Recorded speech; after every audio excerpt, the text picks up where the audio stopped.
سب سے بڑی بات یہ ہے کہ اللہ قرآن میں خود کہہ رہا ہے کہ رائے قائم نہ کرو۔ اللہ نے فرشتوں کی رائے کو بھی قبول نہیں کیا۔ بات میں آپ سے اردو میں کر رہا ہوں، سنا میں آپ کو قرآن رہا ہوں۔ سورہ بقرہ کی آیت نمبر 30 بیان کر رہا ہوں میں یہاں پہ کہ رائے قائم مت کرو۔ المیہ یہ ہے کہ ہماری احادیث کی 4 کتب ہیں، اور ہمیں جو نوجوان ہماری نسل ہے اس کو ان کے نام بھی نہیں آتے، اور ہمارا عقیدہ توحید اس حد تک کمزور ہے کہ ہم نے وہ القابات جو ائمہ کے تھے، جو معصومین کے تھے، وہ ہم نے غیر معصومین کے ساتھ لگائے۔ بے کذبوا آیات اللہ، جہاں جہاں اللہ کی آیات کا ذکر آیا قرآن میں، وہ مطلب تھا محمد والے محمد۔ اب اس کے ظاہری معنوں کو سمجھو گے، وہ ہے تفسیر۔ اس کے معنی کو پلٹاؤ گے تو وہ ہے تعویل۔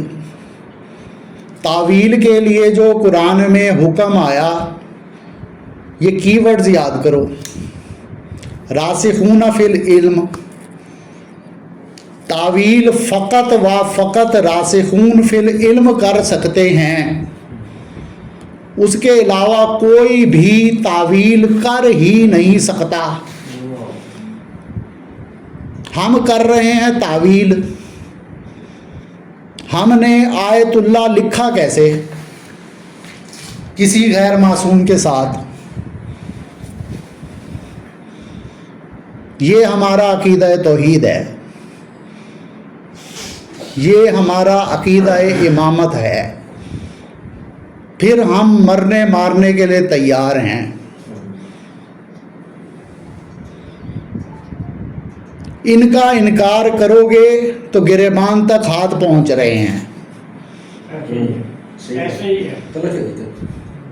امام کی جو حدیث ہے سن لو۔ آپ لوگ سب مجھ سے بڑے ہیں اس وقت عمر میں۔ مثل کلام معصوم ممکن نیست۔ 21 سال ہو چکے ہیں مجھے خبر بناتے ہوئے۔ 2004 سے میں انسان کا کلام سنتے ہوئے خبر بنا رہا ہوں۔ صحافت میں مجھے 21 سال ہو چکے ہیں۔ بے ہنگم کلام ہے انسان کا۔ 90 سیکنڈ کے اندر میں پورے دن کی کارروائی لکھ کر پبلک کو بتا سکتا ہوں۔ تو اس کے مقابلے میں جب ایک بے ہنگم کلام کے مقابلے میں نے جب امام کا کلام پڑھا، اس کے اندر کلیئرٹی بھی ہے، بے شک، سمپلسٹی بھی ہے، کمپریہنسو بھی ہے، نتیجہ بھی ہے، سب کچھ ہے، سمجھ بھی ہے۔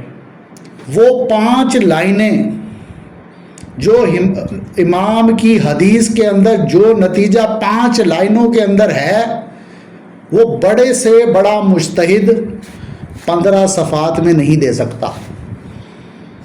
5 لائنیں آپ امام کی حدیث کی پڑھ لیں، اس کے بعد چاہے وہ سیستانی صاحب ہیں، چاہے وہ خامنائی صاحب ہیں، چاہے کوئی بھی ہے، آپ نے یہ سوچا کیسے کہ وہ امام کے کلام کے مقابلے میں کلام لکھ سکتے ہیں؟ سوچا کیسے؟ وہ ایک فتویٰ دینے کے بعد برا نہ مانیے گا، کوئی اور نہیں ہے اس وقت۔ جہاں کہو گے میں بیان کر رہا ہوں، بیان، دعویٰ نہیں کر رہا، بیان کر رہا ہوں۔ بیان ہے. قبول کرو گے ٹھیک ہے، اگر قبول نہیں کرو گے پھر دعویٰ کروں گا. لے آؤ، میں امام کی حدیث آپ کے سامنے رکھتا ہوں، آپ غیر معصوم کا کلام سامنے لے آؤ. خدا کی قسم نہیں لا سکو گے، ممکن نہیں ہے. مثل کلام معصوم ممکن نیست، ممکن نہیں ہے. ملا یازر الفقی اٹھاؤ، انہیں پڑھو، وہاں سے مسئلہ پڑھو، وہی مسئلہ مجتہد کی کتاب سے پڑھو. جو کلیئرٹی آپ کو ملا یازر الفقی میں مل جائے گی وہ آپ کو مجتہد کی کتاب میں نہیں ملے گی. یہ مسئلہ شروع کہاں سے ہوا؟ اب بات سننی ہے تو مکمل سنیں. امام چھوڑ کے گئے تھے 3 چیزیں: قرآن، حدیث، اجماع. اجماع صرف ایک بار ہوا مولا علی پر، اس کے بعد اجماع کبھی ہے ہی نہیں، ثابت ہی نہیں ہوا. علامہ ہلی نے عقل عمومی کو شامل کیا کہ ہم فیصلے کریں گے عقل سے. عقل کیا ہے کہ ہم اپنی رائے کو شامل کریں گے ہر معاملے میں. مثال کے طور پر خمس ہمیں دو، ہم اس کا استعمال کریں گے.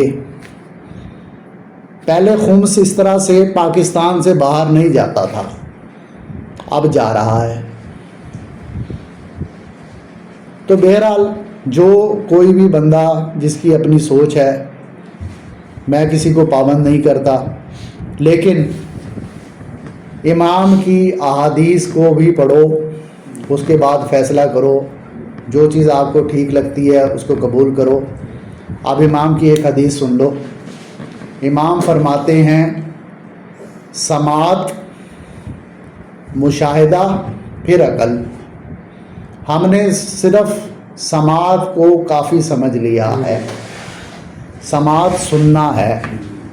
اگر کسی بھی عالم سے آپ نے کوئی بات سنی تو وہ کافی نہیں ہے، آپ اس کو جا کے پڑھو. پڑھنے کے بعد اس کو پرکھو عقل پہ. عقل پہ پرکھنے کے لیے آپ کو منطق کے قاعدے آنے چاہیے. اپنے بچوں کو بتاؤ خیال کی کوئی اہمیت نہیں، علم کی بنیادی تعریف بتاؤ. یہ تعریفیں بچوں کو آنی چاہیے. علم کی بنیادی تعریف ہے عین لائے محمد. عین آنکھ کو کہا جاتا ہے کہ جو ہمارے نبی نے کیا وہ علم ہے، جو انہوں نے نہیں کیا وہ علم نہیں. یہ بنیادی چیزیں ہیں. اگر آپ نے منطق کو سمجھ لیا، دنیا کا کوئی ایسا مسئلہ نہیں جو آپ کو سمجھ میں نہ آئے. عقل انسان کی پیدائشی عقل کامل نہیں ہوتی، صرف معصوم کی پیدائشی طور پر عقل کامل ہوتی ہے. لیکن آپ محنت کر کے اپنی عقل کو کامل کر سکتے ہیں. اس کے لیے محنت کی ضرورت ہے. غلطی سے بچ سکتے ہیں، خطا سے بچ نہیں سکتے.